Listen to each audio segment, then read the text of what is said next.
ग्रंथ में अपनी यहाँ चर्चा चल रही है।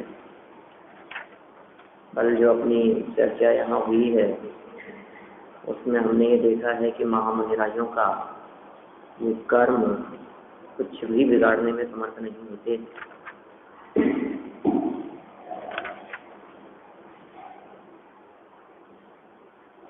काफी चर्चा इस प्रकरण के संदर्भ में हुई कि वे महामुनिराज निर्ग्रंथ बने से ही सुखी है और मरण ही जिनके लिए जीवन है। दो हेतु यहाँ दिए संसार में जीवों के दुखी होने के, दो हेतु बतलाए कि जीव संसार में दुखी कौन से दो कारणों से होते हैं, और वे दोनों हेतु, दोनों कारण मुनिराजों के जीवन में नहीं दिखाई देते। इसलिए मुनिराज कभी दुखी नहीं हो सकते। मुनिराज को कौन दुखी कर सकता है? एक तो ये कि ये व्यक्ति जीवित रहना चाहता है, जिंदा रहना चाहता है, मरना नहीं चाहता। और दूसरा ये कि ये धन चाहता है। धन और जीवन, दो चीजें चाहिए इसको। और मुनिराज को धन भी नहीं चाहिए और जीवन भी नहीं चाहिए, इसलिए मुनिराज को दुखी नहीं कर सकते। जब धन और जीवन दोनों पर संकट आता है, दोनों में से किसी एक पर भी संकट आता है, जीवन पर संकट आ जाए या धन वैभव संपत्ति पर संकट आ जाए, तो इस जीव को वो चीज बर्दाश्त नहीं होती और ये जीव बहुत अधिक पीड़ित होता है, दुखी होता है, परेशान होता है। अब मुनिराज के पास में इन दोनों ही चीजों पर संकट आने की कोई स्थिति नहीं है। अब मुनिराज को दुखी कैसे करें? देखो, कोई व्यक्ति आकर के हमको धमकी देता है, देख तूने ऐसा किया ना तो जान से मार दूंगा। किसी ने धमकी दी हमारे को, हम घबरा गए, परेशान हो गए, टेंशन में पसीना पसीना हो गए, बहुत दुखी हो गए। नहीं बनेगी स्थिति। चलिए दूसरी स्थिति यदि अपन देखें, उस व्यक्ति ने हमारे को जान से मारने की धमकी दी है तो हो गई जीवन क्षीण करने की बात। दूसरा, कोई व्यक्ति हमारे ऊपर कहता है कि निकाल दो जो भी तुम्हारे पास में है, सामान माल, हमारी जेब काट ले, धन छीन ले, पैसा छीन ले, लूटे, तो हम उनसे भी घबराते हैं। माने दो व्यक्तियों से हम बहुत अधिक घबराते हैं, एक हमें लूट लेने वाले और दूसरे हमें मार देने वाले। अब मुनिराज के पास में लूटने के लिए कुछ नहीं है क्या लूटेगा मुनिराज को? और जान से मार देने की बात, अरे तुम जान से मार दोगे, ऐसे प्रसंग यहाँ गृहस्थ दशा में तो कभी कभी बनते हैं, लेकिन उन्होंने जो रास्ता अपनाया है, जो क्षेत्र उन्होंने अपनाया है, उस क्षेत्र में तो रोज और 24 घंटे ये परिस्थिति बनी रहती है कि जान कब निकल जाए। वो तो जानबूझकर उन्होंने जान चले जाने वाला रास्ता अपनाया है। बोलो, उन्हें कौन परेशान कर सकता है? हाँ, सही बात है। शरीर को शत्रु जानते हैं तो वे कहते हैं कि इसके ऊपर उपसर्ग करने वाला तो मेरा मित्र है, उपकारी है मेरा, क्योंकि मेरे शत्रु का अपकार करने वाला है। शरीर शत्रु है और शत्रु का शत्रु मित्र हुआ करता है। मेरा असली शत्रु है ये शरीर, और इस शत्रु के शत्रु है जो भी इस देह को नष्ट करना चाहते हैं, नुकसान पहुंचाना चाहते हैं, शरीर पे उपसर्ग आदि करना चाहते हैं, वे सभी शत्रु के शत्रु होने से मानो मेरे मित्र हो। इस तरह से यहाँ मुनिराजों के अंतरंग बल की चर्चा की और का कर्म का उदय कितना भी आ जाए तो मुनिराजों के जीवन में उनका कुछ बिगाड़ने में समर्थ नहीं हो सकता। फिर और मार्मिक बात कहते हैं, इसी प्रकरण को थोड़ा और आगे बढ़ाते हैं। पेज नंबर 156, 156 नंबर का पेज है। आशा को निराश करने वालों का कर्म कुछ नहीं बिगाड़ सकते। क्या क्या बातें कहते हैं, बड़े अलंकारिक भाषा में प्रयोग करते हैं। आशा माने इच्छाएं और निराश माने आशा इच्छा विहीन, इच्छाओं को इच्छा रहित कर दिया, माने इच्छाओं में से इच्छाएं निकल गई।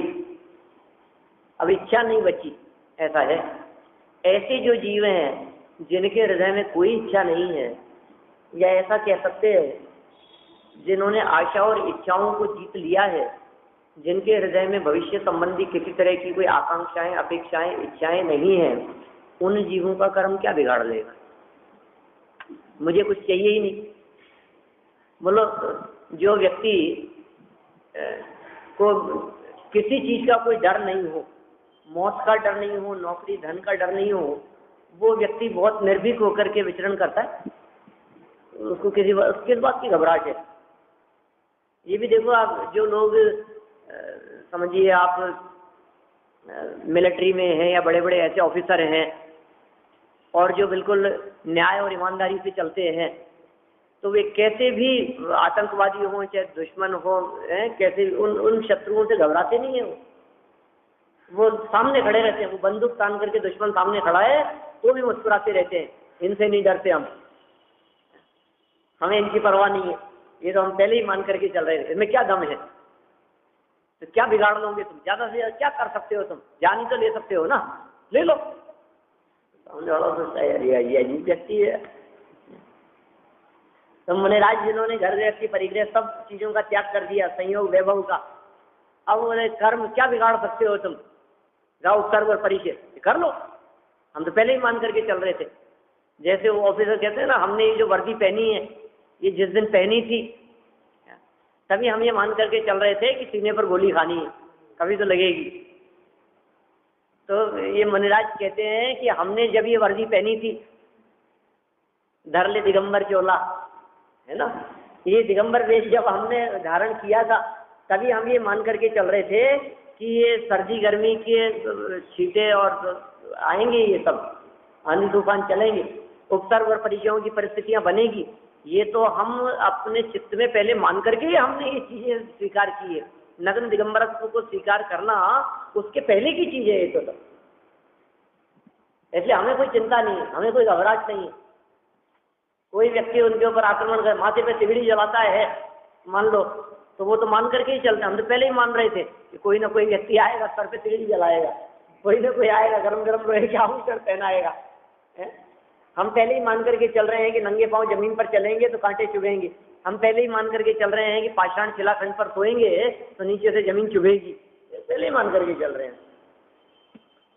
माने उस मुनि दशा की वस्तु स्थिति, बाहरी परिस्थिति जन्य वस्तु स्थिति और अंतरंग में उस दशा में होने वाला अपूर्व अतीन्द्रिय आनंद, दोनों दशाओं का बराबर ज्ञान हुए बिना दिगंबरत्व को कोई अंगीकार नहीं करता।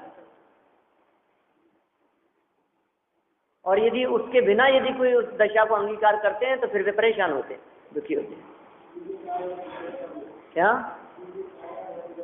हाँ, नाटक की तैयारी होने के पहले पर्दा खुल गया तो क्या होगा बताओ? पूरी तैयारी है उनके अंदर में, अंदर में जानते हैं वो कैसा आनंद, आनंद है कि तकलीफ है। जो तकलीफ है वे उपचार जन्य है और असली स्वरूप है वो कुछ न्यारा है। बोलो कौन होते हैं मुनिराज?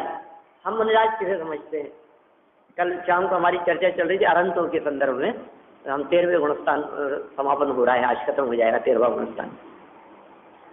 तो ऐसी चर्चा चली, उसमें काफी देर तक मतलब अपने को अरहंत दशा का सही स्वरूप पता नहीं है। हम जिन्हें अरहंत समझते हैं वे असली अरहंत नहीं है, वो नकली अरहंत है। वही बात मैं यहाँ मुनिराज के संदर्भ में कहना चाहता हूँ कि जिन्हें हम मुनिराज समझते हैं वो असली मुनिराज नहीं है, असली मुनि दशा नहीं, वो नकली मुनिराज है। क्या बात करते हो? अरहंत, सिद्ध, आचार्य, उपाध्याय, साधु, ये पंच परमिष्ठी नकली भी होते हैं क्या? ये नकली भी होते हैं क्या? आप क्या कहना चाहते हैं? नकली तो नहीं होते, क्या होते तो सब असली ही है, लेकिन उसमें दो तरह से उन्हें देखा जाता है। हमारी दृष्टि में जो स्वरूप ख्याल में आता है, जिसे हम अरहंत या साधु दशा समझते हैं, वो दशा वास्तव में नकली अरहंत और साधुपना है। हमें परम अवतारिक शरीर वाले अरहंत दिखाई देते हैं, हमें पीछी कमंडल वाले मुनिराज दिखाई देते हैं, हमें नग्न दिगंबर मुनिराज दिखाई देते हैं। ये नकली मुनिराज है, पीछी कमंडल वाले मुनिराज नकली मुनिराज है। तो क्या बात कर रहे हो आप? पीछी कमंडल वाले मुनिराज नकली होते हैं? क्या नकली होते हैं पीछे कमंडल वाले मुनिराज? कैसी बात करते हो आप मुनिराजों की? अरे भाई ऐसी बात नहीं है, पीछे कमंडल वाले नकली तो नहीं होते, लेकिन पीछे कमंडल उनका असली स्वरूप भी नहीं। असली मुनिराज कौन? भले ही बाहर में पीछे कमंडल होवे, लेकिन असली मुनिपना अंदर में तत्संबंधी वितरागता है। असली मुनिपने की पहचान, क्योंकि असली मुनिपना ये शरीर की अवस्था नहीं है, शरीर भिन्न है और शरीर से भिन्न अपने आप को अनुभव करने वाले असली मुनि है। बाहरी अवस्था है। हाँ, जिनका असली अंदर में मुनिपना होता है उनके बाहर में पीछे कमंडल भी होते हैं। असली होगा क्या? बाहर में मूल गुणों का पालन भी होगा, बाहर में नग्न दिगंबर दशा भी होगी, हमें कोई ऐतराज नहीं है। लेकिन कोई व्यक्ति मात्र इतने मात्र को ही ऐसा नहीं, असली चीज कुछ और है। देखिए, व्यवहार नय से जो प्रतिपादन किया जाता है वो सब है नकली दशा, और निश्चय से जो प्रतिपादन किया जाए वो है असली दशा। तो जो रूप हमने मुनिराजों का, परमेश्वरियों का, जो भी हमारे दिमाग में जो एकदम आता है, एक चित्र खिंच गया मुनिराज कहते हमारे दिमाग में जो एक वेश दिखाई देने लगा, आप समझिए ये व्यवहार नहीं से दिखाई, असद्भुत व्यवहार नहीं से दिखने वाला वेश है।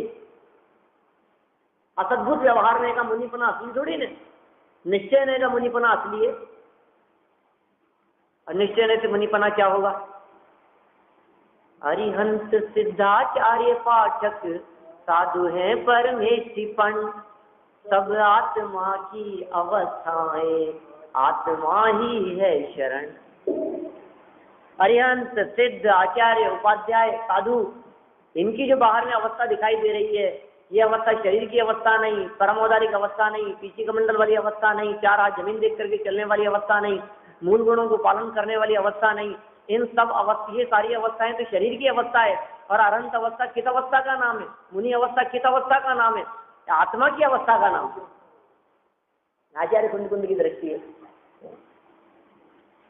अरिहंत सिद्ध आचार्य पाठक साधु हैं परमेष्ठिपन।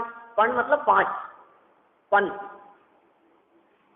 अरिहंत सिद्ध आचार्य पाठक, पाठक माने उपाध्याय, साधु हैं परमेष्ठिपन। क्या है ये सब? सब आत्मा की अवस्थाएं। क्या चीज है बोलो? अरिहंत कौन है? आत्मा की अवस्था। सिद्ध कौन है? क्या आत्मा की अवस्था। आचार्य उपाध्याय साधु कौन है? क्या आत्मा की अवस्था। तो फिर शरण कौन है? क्या आत्मा। तो आत्मा की अवस्था, आत्मा की अवस्था। असली असली अरंत कौन? आत्मा की अवस्था। असली असली में अरंत दशा, सिद्ध दशा, आचार्य उपाध्याय साधु दशा क्या है? आत्मा की अवस्था है असली में। तो अब आपको वो आत्मा की अवस्था रूप तो दिखाई नहीं दे रहे, और शरीर दिखाई दे रहे, और कैसे चलते हैं, कैसे बैठते हैं, कैसे आहार विहार आदि करते हैं, कहते हैं आपको असली मुनिराज नहीं दिख रहे, आप नकली दिख रहे हो। ये कैसी दशा है? यहाँ जो चर्चा चल रही है अपनी, क्या जीत लिया है उन्होंने? कैसी दशा अंदर में? गले नहीं उतरे, गले नहीं उतरे। वो तो मेरे साथ पीछे आचार्य कुंद खड़े हैं, इसलिए मैं बोल पा रहा हूँ। आचार्य कुंद और योगेंद्र देव आचार्य, उनके दम पर मैं ये बात कह रहा हूँ। आप सोचिए यदि उनका सपोर्ट नहीं हो मेरे साथ में, तो मैं ये बात कह नहीं सकता। क्योंकि मेरे ऐसा कहते ही सामने से प्रश्न आते हैं, क्या बात करते हो आप, कैसी बात कर रहे हो आप ऐसा कैसे कह सकते हो? मैं कह रहा हूँ ये मैं नहीं कह रहा हूँ, पीछे से आई ये बात 2000 साल पुरानी बात कह रहा हूँ मैं अपने घर की बात नहीं कह रहा। अनंत से तीर्थंकर होगा, मान दो वो कहते कोई भी कुछ भी बात कह करके तीर्थंकर का कह देगा, ऐसा थोड़ी नहीं चलेगा।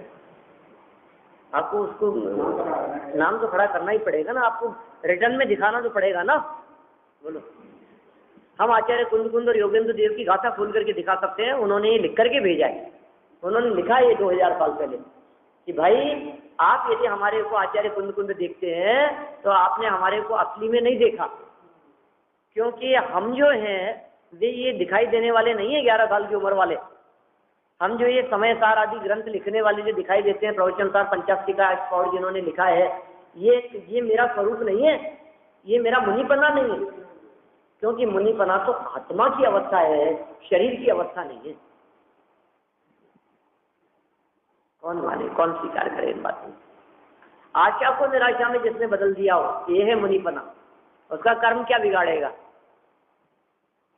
कैसे बिगाड़ेगा बोलो? कर्म ने हमारा क्या बिगाड़ सकता है? हमारा चश्मा टूट जाए कर्म के वजह से। अब जिनके चश्मा ही नहीं वो क्या करेंगे?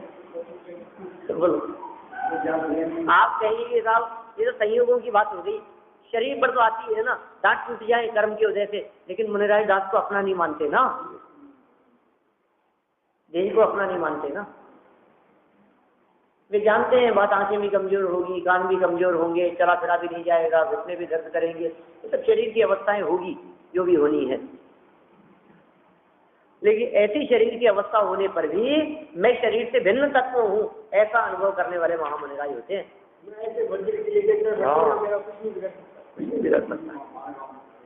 क्या? हाँ, डॉक्टर साहब ने बारह भावना के ऊपर तो गोष्ठी चल रही थी कुछ। डायरेक्ट उसको देखा मैं यहाँ से जाते ही और आपका फोन आया, बोले उसको भाई डायरेक्ट दिखा रहे डॉक्टर साहब ने वो मतलब अनुसार का वो किया ना, उसके माध्यम से करवाया विमोचन। विमोचन आचार्य जी ने कोई है टीका लिखी है समय पर वारसांग देखा पर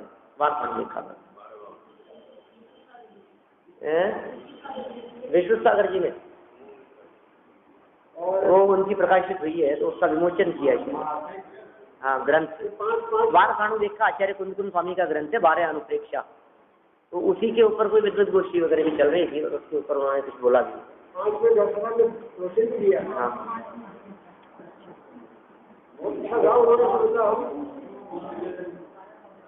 तो कांजी स्वामी के भक्त हैं, वो हमारे विद्या गुरु है।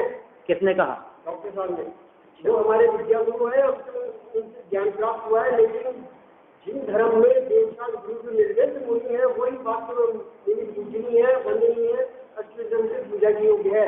डॉक्टर से कहने वाला कोई गुरु नहीं होता, लेकिन वो विद्या गुरु है हमारे, स्पष्ट किया उन्होंने। अच्छा, बहुत बढ़िया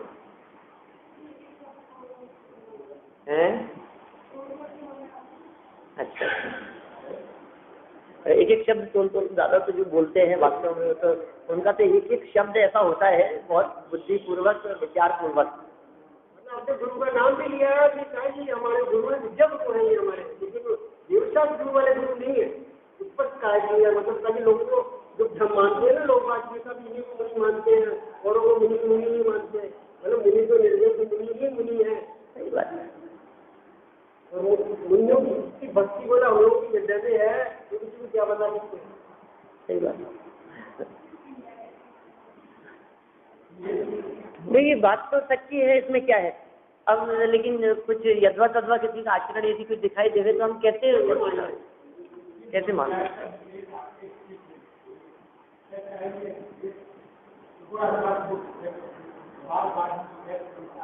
हैं? कोई बात नहीं। तो मैंने सुना कि महाराज जी ने भी बहुत अच्छा बोला, आचार्य जी ने भी। वो तो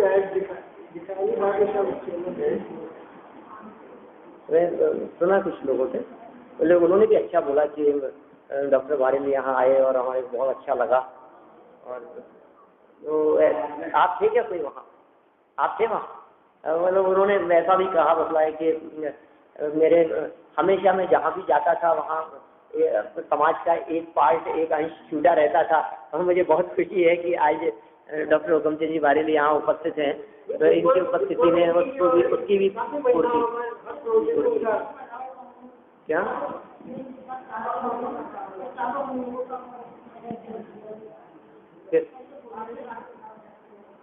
किसके साथ रहे थे? अच्छा, साथ में।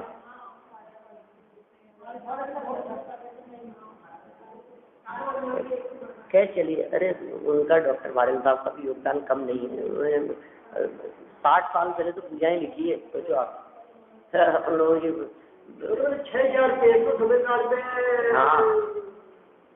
लिखे हैं, और घाट घाट का पानी पिया है, और न मालूम कौन कौन से क्षेत्र में कितने लोग तो उनके पढ़े पढ़ाए हुए साथ में पढ़े हुए मुनि बन गए। वो जिस विद्यालय में पढ़ते, टोडरमल स्मारक तो 30 साल से है, और वो जिस विद्यालय में पढ़ते थे उस विद्यालय के अनेक सहपाठी साथ में पढ़ने वाले आज बड़े बड़े आचार्य पद और मुनि अवस्था में हैं मौजूद। तो सबसे पुराने संपर्क हैं और समाज में बहुत योगदान रहा है उनका। क्या किसने कहा श्वेतांबर से? जन्म से दिगंबर है।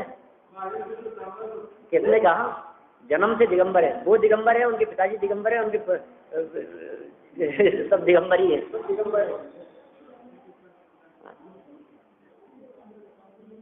असली दिगंबर है, मूल दिगंबर।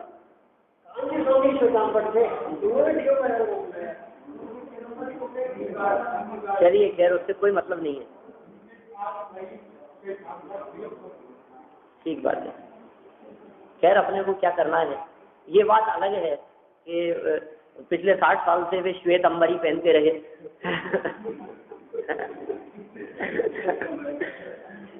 लेकिन है वो दिगंबर, भले सफेद कपड़े पहनते हो इतने वर्षों से। वो तो आज भी डॉक्टर साहब उनके प्रोजेक्ट में जिसकी बात होती है ना, वो जयपुर में आया, सबसे पहले वो बड़े मंदिर में आके ही प्रोजेक्ट की उन्होंने। सही बात। में चलिए यहाँ तो बात ये इन्होंने बीच में छोड़ दी, इनके मन में रहती नहीं है कोई बात, टॉपिक छोड़ दिया। देखिए आशा को निराशा करने वाले और ऐसे जो निराश हैं, कर्म उनका कुछ नहीं बिगाड़ सकते, कर्म उनका कुछ भी बुरा नहीं कर सकते, अहित नहीं कर सकते। ये कह रहे हैं यदि ऐसा है, कैसा है, पीछे जो बात कही है, तो विधाता अर्थात कर्म किसके कार्य के कर्ता होते हैं, यह बात आगामी छंद में कहते हैं।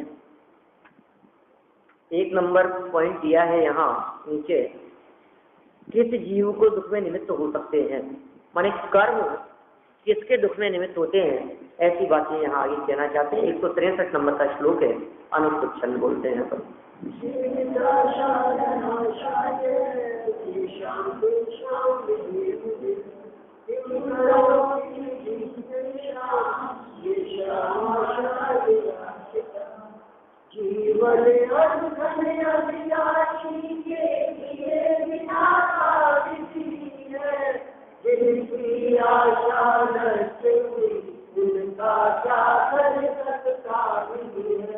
वही है अपने जो पीछे बात की है, और उसी बात को ये यहाँ इस श्लोक के माध्यम से भी कहना चाह रहे हैं। जीवन अरु धन अभिलाषी, धन और जीवन ये 2 ही चीजें हैं, इनमें सारी चीजें गर्भित हो जाएगी। आप समझ लीजिए धन के अंदर सारे संयोग शामिल हो गए, और जीवन में शारीरिक निरोगता, स्वस्थता, 5 इंद्रियों का सबल स्वस्थ होना, तबीयत ठीक होना और जिंदा रहना, जीवन बना रहना, ये सारी बातें जीवन में शामिल हो गई। तो जीवन में देह से रिलेटेड सब बात और धन में संयोगों से रिलेटेड सब बात। तो जीवन माने शरीर और धन माने संयोग, और संयोग और शरीर के अलावा तो और कोई चीज है नहीं, 2 ही चीजें। हाँ, उपचरित और अनुपचरित असद्भुत व्यवहार के विषय जो भी है ये सब इसमें शामिल हो गए। ये कह रहे हैं जो इनके अभिलाषी है, शरीर का अभिलाषी, इंद्रियों का अभिलाषी, चक्षु इंद्रिय कर्णेंद्रिय के विषय का अभिलाषी, पंचेंद्रिय विषयों का अभिलाषी, शारीरिक स्वस्थता का अभिलाषी, और मैं मरना नहीं चाहता, मैं जिंदा रहना चाहता हूँ, मेरी इच्छा है कि कम से कम शतक तो पूरा करके जाऊं, कम से कम 100 साल का रहूं, लेकिन अस्वस्थता नहीं, पराधीनता नहीं, स्वस्थ रहूं, मैं कितनी भी उम्र हो मुझे कोई परेशानी नहीं है, लेकिन बस अपने कर्म अपने हिसाब से करते रहे अपन, है ना। अपने जो उठना बैठना चलना खाना पीना, अपने जो आवश्यक क्रियाएं हैं ये अपन अपने आप से करते रहे। बस जहाँ पराधीनता हुई फिर ऐसा लगता है अब वो अच्छा नहीं है। क्या? हाँ सही बात है। तो जीवन के अभिलाषी और धन के अभिलाषी, ये चाहिए वो चाहिए, ये चीज मिल जाए तो अच्छा रहे, ये तो नहीं मिल जाता, हमारे अलग अलग प्रकार के संयोग साधन सुविधाएं जिन पर दृष्टि हमारी टिकी रहती है, लगी रहती है, ये चीज तो हमारे को मिलनी चाहिए। जिनकी दृष्टि में जीवन और धन की अभिलाषा दिखाई देती है, कहते हैं विधाता, उनका विधाता कौन है? विधाता मतलब कर्ता धर्ता। विधाता कौन है? विधाता कहते हैं निर्माता को, बनाने वाला, करने धरने वाला। विधाता शब्द का प्रयोग ब्रह्मा के अर्थ में किया जाता है। अपन ने तो उसमें भी 5वें अध्याय में चर्चा, वो अलग चीज है। मैं तो ये कह रहा हूँ कि विधाता शिवपथ के तुम एक, युगल जी साहब की पूजन में है कि हे जिनेन्द्र देव, हे तीर्थंकर परमात्मा, आप ही विधाता हैं, मोक्ष मार्ग के जो विधाता है, माने मोक्ष मार्ग का अनुसंधान करने वाले, रचने वाले, बनाने वाले। और विधेर विधानात् दाताति धीर शिव मार्ग विधेर विधानात्, मानतंगाचार्य कहते हैं भक्तामर में, ये आप ही विधाता है शिव मार्ग विधेर विधानात्, मुक्ति के मार्ग का अनुसंधान करने वाले होने। ठीक है, ऐसी चर्चा की ना उन्होंने। तम शंकर होती भुवनत्रय शंकरत्वात्, और इसके पहले और बुद्धस्वमेव विबुधार्चित बुद्धिबोधात् त्वं शंकरोऽसि भुवनत्रय शंकरत्वात् दातासि धीर शिव मार्ग विधेर्विधानात् व्यक्तं त्वमेव भगवन् पुरुषोत्तमोऽसि। 4 नाम दे दिए उनके। क्या क्या हाँ उधर भी तोभ्याम नमः त्रिभुवनार्ति हराय नाथ, उसमें तो क्या सिर्फ नमस्कार की चर्चा है, उसमें नामांतर नहीं बतलाए। और स्वामानंदी वाले के अंदर भी नामांतर बतलाए हैं, उसमें भी आपको ज्ञानी पुरुष किन किन नामों से पुकारते हैं जानते हैं, उसकी चर्चा की है। और लेकिन यहाँ पे स्पष्ट रूप से आप बुद्ध क्यों हैं, आप शंकर क्यों हैं, आप विधाता क्यों हैं, आप पुरुषोत्तम नारायण क्यों हैं, आप ही नारायण हैं, आप ही शंकर हैं, आप ही ब्रह्मा हैं, आप ही बुद्ध हैं, ये आदिनाथ भगवान। लेकिन कोई व्यक्ति प्रश्न कर ले रहे, बड़े आए इनको ब्रह्मा कहने वाले, तो ब्रह्मा जानते हो किसे कहते हैं? आप कैसे कह रहे हो आदिनाथ भगवान ब्रह्मा है? कि हाँ हाँ जानते हैं हम। अरे मुक्ति का मार्ग बनाया इन्होंने, निर्माण इन्होंने किया है, विधाता है। विधाता शिव पथ के तुम एक, ऐसा जानते हो तुम नारायण किसे कहते हैं? तुम पुरुषोत्तम कह रहे हो इनको कि हाँ हाँ प्रकट रूप से पुरुषों में उत्तम पुरुष आप ही, आप ही पुरुषोत्तम। आप जानते हैं बुद्ध कौन है? आप किनको बुद्ध कह रहे हैं? बुद्ध कहाँ और कहाँ आदिनाथ भगवान? मानतंगाचार्य देव आपको हो क्या गया है? कहाँ बुद्ध की तुलना कर रहे हो भगवान आदिनाथ स्वामी से? आदिनाथ भगवान एक कूड़ा कूड़ी सागर पहले हुए, और कहाँ गौतम बुद्ध महावीर स्वामी के बाद में हुए हैं। आप कह रहे हो बुद्ध हैं कि हाँ हाँ जो बुद्धिमान होते हैं वो बुद्ध होते हैं। जो बुद्धि से सहित है वे बुद्ध हैं। असली बुद्ध तो वही हैं जिनके हृदय में, जिनके अंदर में केवल ज्ञान रूपी बुद्धि प्रकट हो गई है, वे बुद्ध हैं।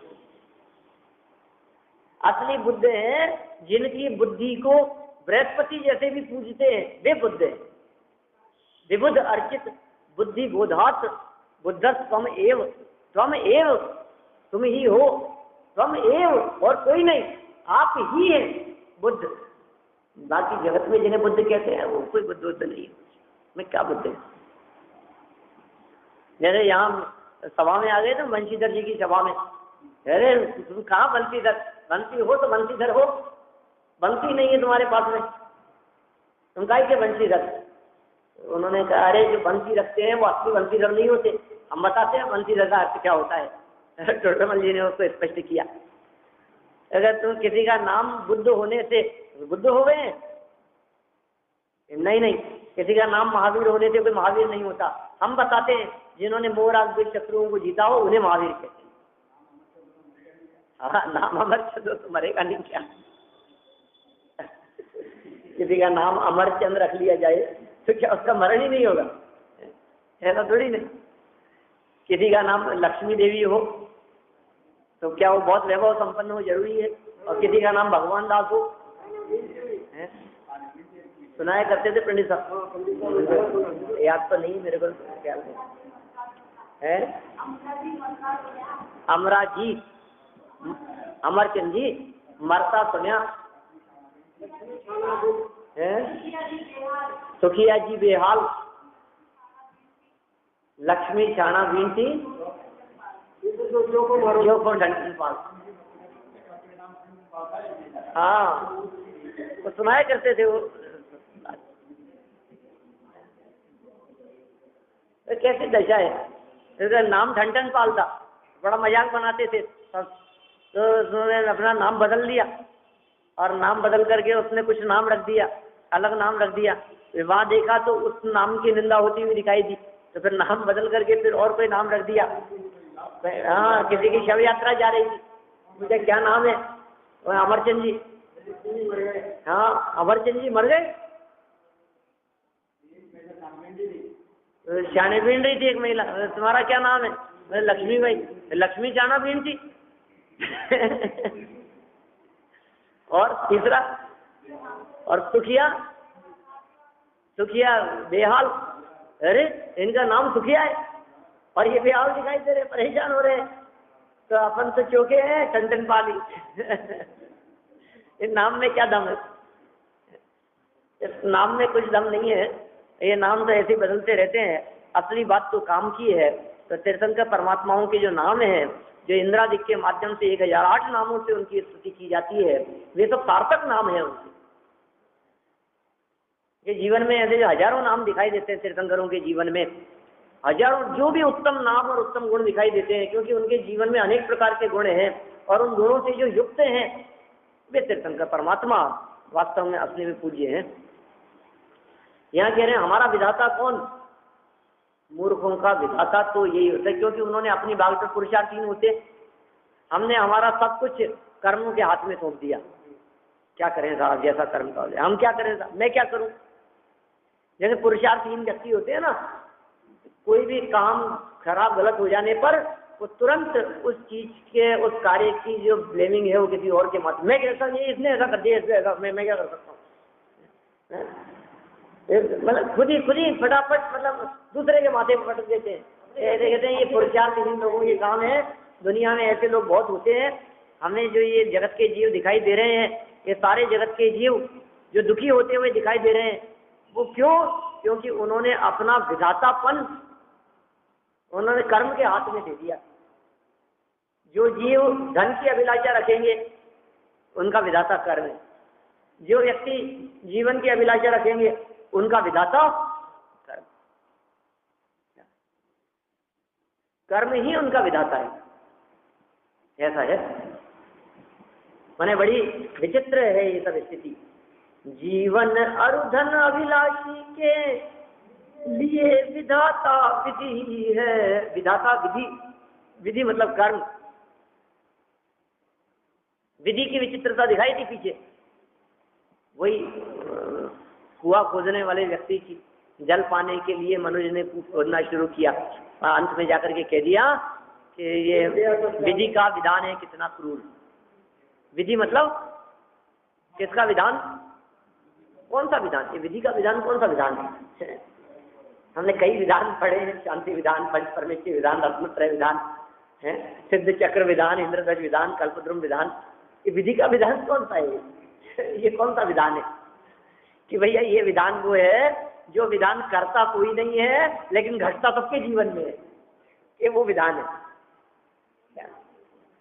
ये विधान करता कोई नहीं है लेकिन ये इस विधान के बिना किसी का जीवन चलता नहीं, उसका नाम है विधि का विधान।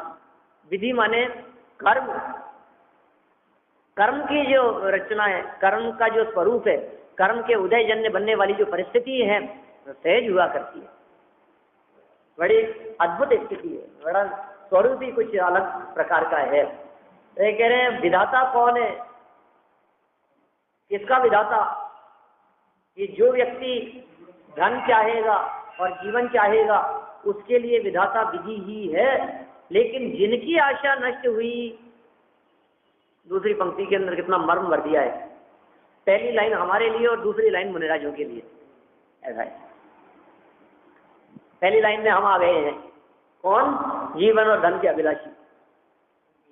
मैं मरना नहीं चाहता, नहीं नहीं ये भगवान बचा लो मेरे को, अभी तो मेरी उम्र ही क्या है। अभी से ही देखो आप क्या संकट ने आकर के घेर लिया। छोटे छोटे बच्चों के कैसी कैसी बीमारियां हो जाती है। आप सोचते हैं हमारे पड़ोस में एक छोटा हुआ बच्चा, 5 साल का बच्चा है और डायबिटीज अनकंट्रोल। मतलब आप सोच नहीं सकते, और मतलब जवाब दे दिया डॉक्टरों ने, दिल्ली लेकर के भागे उसको, 4 साल का बालक, कैसे डायबिटीज इतनी और सब चीज मतलब, और इतने ज्यादा प्रतिबंध उसके पूरे होल लाइफ के लिए। बच तो गया लेकिन उसका कब खाना, क्या खाना, कितना खाना, किस समय खाना, और हर चीज बिल्कुल ऐसा, ये कैसी बोलो, ये विधि की ऐसा स्वरूप है ऐसा। महीने भर से हालत बहुत खराब है, 4 साल का बालक छोटा था, न स्कूल जा सकता है न पढ़ने जा सकता है, क्योंकि उसको तो यदि 8:15 पर यदि उसको ये चीज खानी है तो खानी ही है, बस फिर उससे कोई इफेक्ट बट नहीं है, कुछ नहीं होगा, बस ये होना ही है। दिन भर में इतने इंजेक्शन लगने हैं, इतना ये होना है, और सब ये किस, हाँ इंसुलिन के बिना तो उसके बिना तो काम चलता ही नहीं है, उसके बिना तो कुछ दे ही नहीं सकते हैं। मतलब केला नहीं खा सकता, फल फ्रूट नहीं खा सकता, ये नहीं खा सकते, दुनिया भर की चीजें बंद, और बिल्कुल इतना खाना, ये बस कैसा हो गया। और एकदम कुछ नहीं था, एकदम थोड़ा सा बुखार हुआ था, नॉर्मली दिखाया, कुछ पता नहीं क्या तो पकड़ में आ गई थी। कौन 4 साल के बच्चे के डायबिटीज चेक कराई, और घर में किसी के नहीं है, उसके माँ बाप के नहीं है, दादा दादी के नहीं, किसी के नहीं। की लीला बड़ी अपार।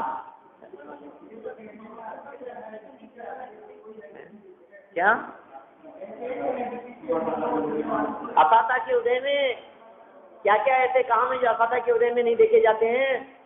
पाप कर्म के उदय में बहुत विचित्रताएं देखी जाती है, लेकिन आश्चर्य की बात यह है, ऐसी दशाएं जगत में देखते हुए भी इसका दिल नहीं दहलता है, इसकी बुद्धि काम नहीं करती है, इसकी बुद्धि सही दिशा में लगती नहीं है, ढीठ हो गया है।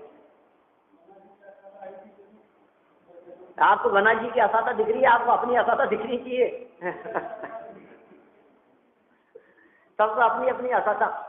मैं कल फिर 2 सीढ़ियों से एकदम पाँव फिसला, मेरे को वापस याद आई कुछ नहीं, बस नॉर्मल भागते, मतलब उतरते हुए एक सीढ़ी से फिसल करके दूसरी सीढ़ी और उसके नीचे वाली सीढ़ी पर, अभी कुछ नहीं, सेकंड मात्र के लिए निकल पाया, उससे नॉर्मल कुछ नहीं, वो तो अभी तक चल रहा है।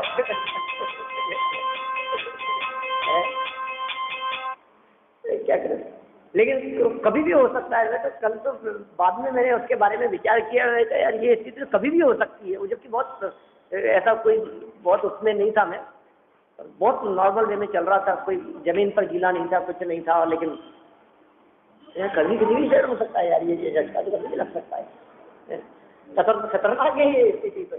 तो पेट्रोल कब खत्म हो जाए क्या पता, कौन से रोड पर, हम क्या कर रहे हैं, किधर भाग रहे हैं, हमें कुछ खबर ही नहीं है। ये जीवन और धन के अभिलाषी यदि आप बने रहेंगे, जीवन और धन के अभिलाषी का मतलब परतंत्र, पराधीन। आप परतंत्र हैं, आप पराधीन हैं, क्योंकि धन के आपको धन चाहिए, अब आप कुछ भी करेंगे, आपको जीवन को बचाना है तो आप कुछ भी करेंगे उसके लिए, आप पराधीन है। और पराधीनता का मतलब ये है कि आपने अपनी बागडोर किसी और के हाथ में सौंप दी है, और वो कोई और कौन है, वो है विधाता विधि, कर्म के हाथ में है। लेकिन जिनको इसकी आशा नहीं है, जिनके जीवन में इसकी आशा नष्ट हो गई है, उनका ये विधाता और ये विधि अर्थात ये कर्म क्या बिगाड़ने में समर्थ हो सकता है। इस तरह की कुछ बातें ये इस आगामी श्लोक में कहना चाहते हैं। बहुत मार्मिक चर्चाएं हैं, अपन कल इस प्रकरण को थोड़ा और आगे बढ़ाएंगे। बोलिए, नहीं है निकल, नहीं जाना ना,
ज्ञानानंद स्वभावी ज्ञानानंद स्वभावी सत्यवेदांश ज्ञान विकाश आपा परिभाष विभाषी प्रकालीय समुद्र विज्ञान विमान स्वपर विचार विपुपर समानीय अनुभवताय जीव की जताय आउनताय विपुभव्य गुणवानीय जाताय विपुवाय विमुताय सुख विमुताय विपुवस्ति गुणवानी गुणवानी देवी अद्भुत परमात्मा अनानादि सर्वे देवता पुण्यान इतिमानी ताय की दोष पुण्य जुटे राशना करी तो भावे तुझे जानी के ज्ञान से तुझे तो करो तुम्हारी सत्य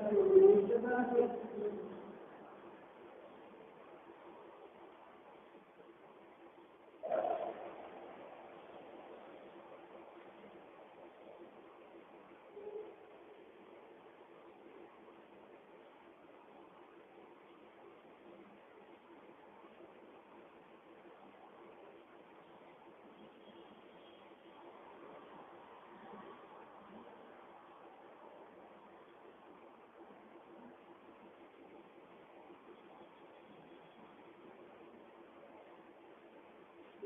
Thank you.